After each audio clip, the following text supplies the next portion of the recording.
When I said I was bringing back PMB Reviews, I had trouble figuring out on what I reviewed. Then I started to think of the show My Little Pony: Friendship is Magic, and how big of an impact it has made. And I thought, screw it, I'm gonna review MLP episodes. But there's one problem. There's like a ton of them.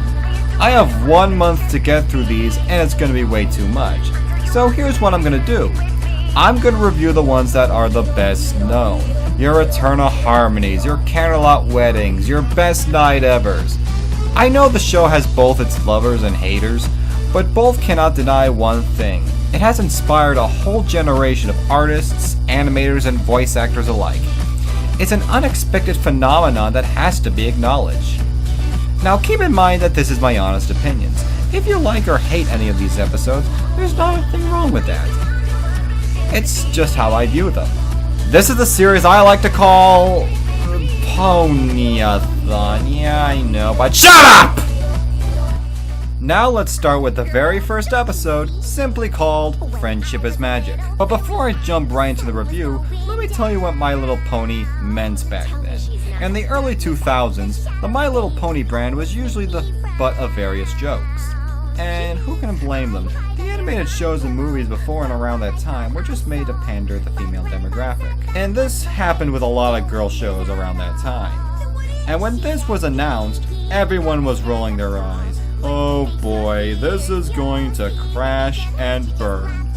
But everyone began to have second thoughts when they saw that the one developing the show was Lauren Faust, whose resume at the time was Powerpuff Girls and Foster's Home for Imaginary Friends. Those were inventive and fun shows back in the day. And this, in some respects, is fun and inventive. Okay, what's the story?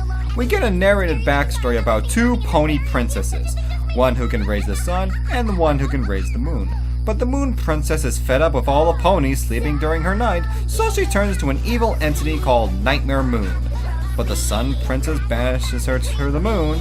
Cut to 1,000 years later, and we see a unicorn named Twilight Sparkle. Isn't that a great name? She discovers that Nightmare Moon is returning. She alerts the princess, but instead of taking immediate action, she sends Twilight to Ponyville to make friends. But she doesn't want to make friends. Instead, she wants to find a way to stop Nightmare Moon from returning. Along the way, she meets a couple of colorful characters. A farmer named Applejack, a racer named Rainbow Dash, a fashionista named Rarity, a shy animal lover named Fluttershy, and a hyperactive party starter named Pinkie Pie. But as foretold, Nightmare Moon returns and brings about internal darkness, so it's up to Twilight and her newfound friends to find magical items called the Elements of Harmony to save the day. And you know the drill. Fantasy adventure, the ponies battle monsters, ghosts, scary trees, and finally a confrontation between our main hero and villain. For a first episode, this is a very ambitious undertaking. An epic fantasy adventure, and for the most part, it succeeded.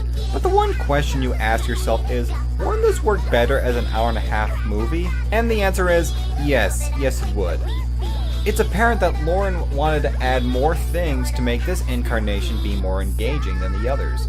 For example, the main villain has a great backstory, but she has very little screen time that she just comes off as a throwaway.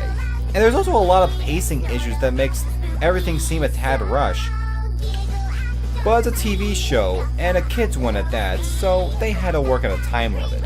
Now let's talk about the good stuff. For one, the animation. Okay, it's a tad dated now, but back then, it looked amazing. The character designs are also great. Look at the design of Nightmare Moon. I mean, really look at that. It's like something out of Final Fantasy. It's just friggin' incredible. The designs are also fairly different from previous incarnations. With most girl shows, the character animation was always kinda stilted to keep the characters looking beautiful. But here, the animation is very vivid and very lively, but it still keeps the images pretty for girls.